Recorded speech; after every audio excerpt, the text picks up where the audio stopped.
Let's now talk about what percentile means. Percentile, the word sounds like percentage, but it's not quite that. For example, if you've taken any standardized test, you see that you get a percentile score, but that's not referring to the percentage of questions that you got correct on it. In fact, those numbers could be wildly different. So for example, percentile, first just to define it, percentile, here's what it means. It's the percentage of people, right?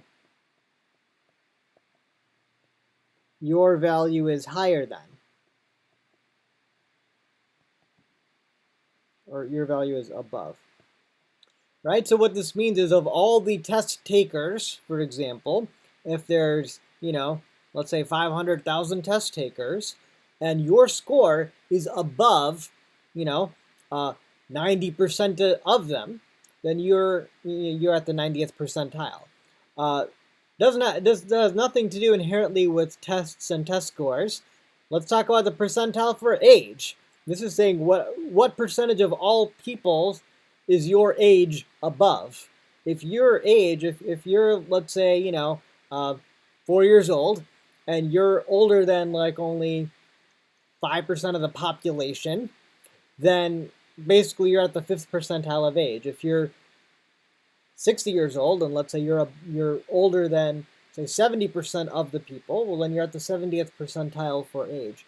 So notice, that's what it is. It's the percentage of all other people that your value is above.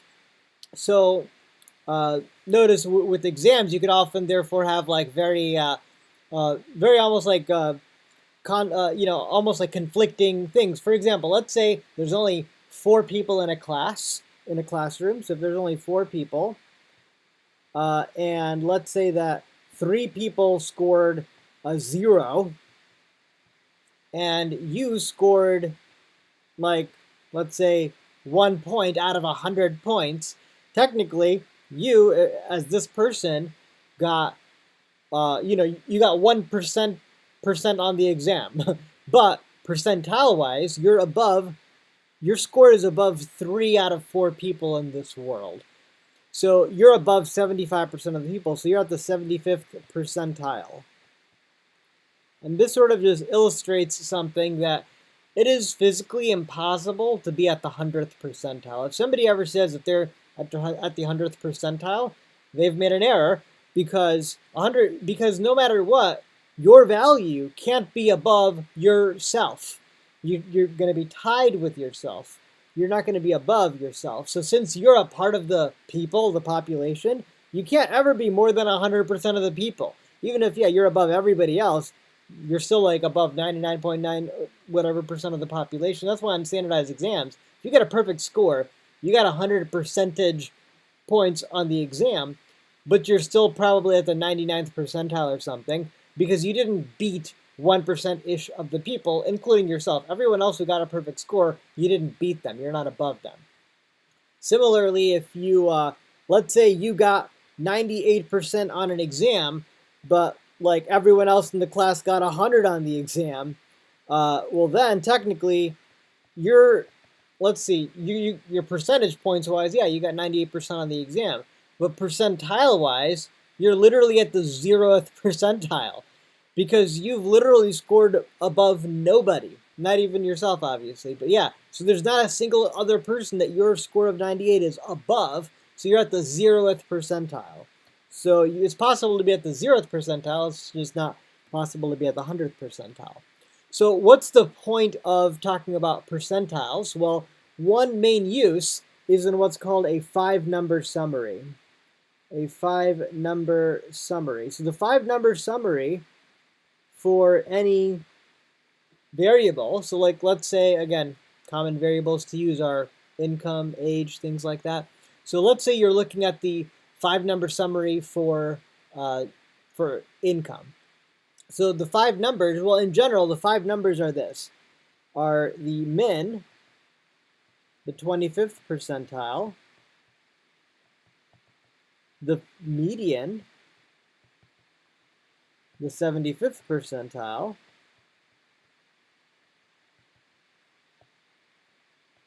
and the max. So these 5 numbers are the 5-number summary. And knowing these gives you a pretty good handle on the range and everything for that data set. So again, let's say you asked, you asked everyone in Chicago, what's your income, what's your income, what's your income? You have that data set. Maybe you didn't ask everybody, but let's say maybe you asked a few thousand people. So you have a few thousand numbers. And out of those numbers, the lowest one is the minimum. So for example, so this is just like an example. So if the minimum income, let's say, is $0, all right, you got somebody with $0 in your sample, all right. And then on the other hand, you could also look at the maximum.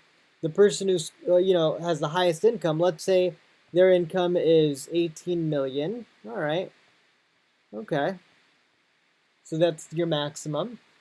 Now the 25th percentile, that's saying if you were to line up everybody, if you were to line up everyone from 0 to the 18 million, if you were to just line them up and you were to then look at who's exactly in the middle, that's called the median, right? Well, let's say the median income is about $50,000. Now, technically, there's another name for the median, and that's the 50th percentile. Well, no relation to the fact that this is 50, that could be whatever, but the median is the 50th percentile because exactly 50%, this is above exactly 50% of the data. Right? So the median income in our example is 50,000. We could then look at the 25th percentile. So the 25th percentile is here. That's like saying a quarter of the people earn, below that.